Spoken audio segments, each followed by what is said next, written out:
Ambassador, I will say frankly, I'm one of the people who thinks you should be expelled from this country, and I believe that that's nothing to do with you personally. It's to do with the policies of your state.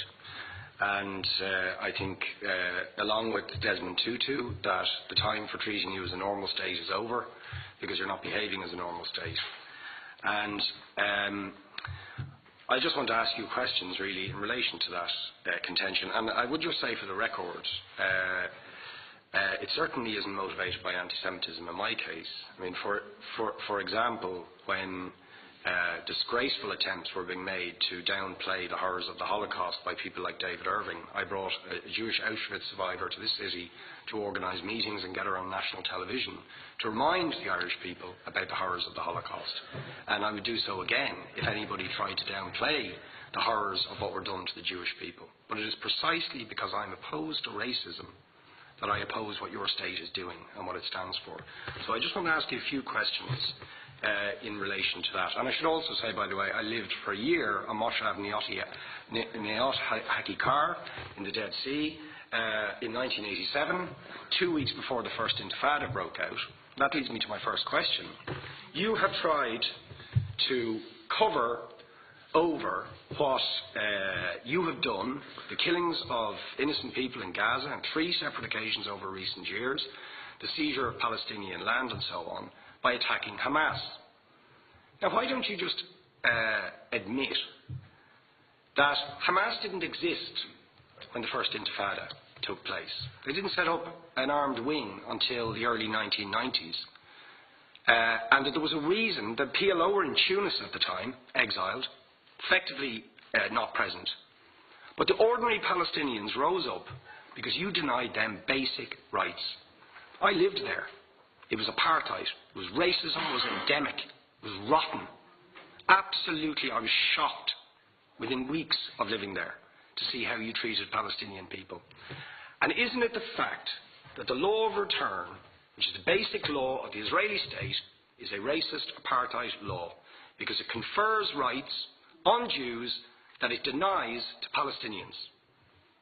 It allows, for example, if I was Jewish and had never stepped foot in Israel, I could claim citizenship there tomorrow, but 6 million people whose origins are in what you now call Israel, who were forced out in 1947 or 48, do not have that right. Isn't that part of the reason why the Palestinians are in dispute with Israelis? Because you deny them the right to return to their homes and to their land and to their villages, and that they have a legitimate claim, even under international law, to return, but you deny them that right. Why do you deny them that right? And why do you give that right to other people who have no connection whatsoever with the land, whether you call it Israel or whether you call it Palestine? Why do you continue to seize land, if you're serious about Oslo and the two-state solution? Why do you continue to seize land, which under that agreement is land designated to be Palestinian land? 500,000 people, most of which has taken place since Oslo. You allow that to happen. Why do you allow it to happen if you're serious about giving this land to the Palestinians? It's absolutely extraordinary. And it just, you must, are you not just taking us, Ambassador, for idiots?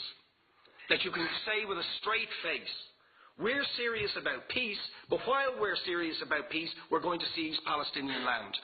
And you expect the Palestinians to just sit back and do nothing about that. And the world to accept that that is an acceptable way to behave. And you asked earlier on, could we have some constructive solutions? Now you know what the Palestinian people have been asking for. Far less even than some people would ask for. Because I believe the whole apartheid system should be dismantled. But what they've asked for is to lift the siege of Gaza. Just to lift the siege of Gaza. Let them have an airport. Let them have ports.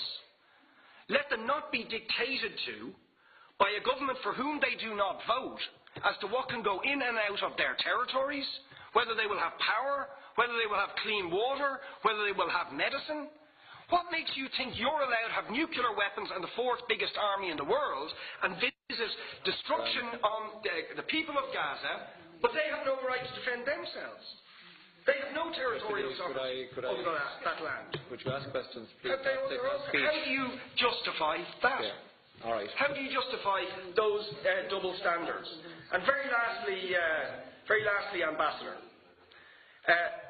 people like Bishop Tutu, Nelson Mandela, and I would certainly describe your state as a apartheid state, with different laws for people depending on their race or religion.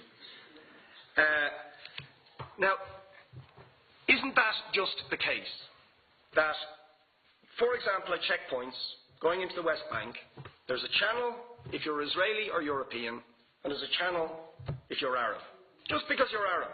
If you came into Dáil Éireann and they stopped you and said, "Are you Jewish?" "Oh no, sir, you can't come in through the same entrance as Irish people or European people because you're Jewish," you would call that racism and apartheid. But yet, you practice that. You practice that with your checkpoints and your military barriers and your apartheid wall. How can you justify that? All right, thank you. ضربت عليهم الذلة أينما ثقفوا إلا بحبل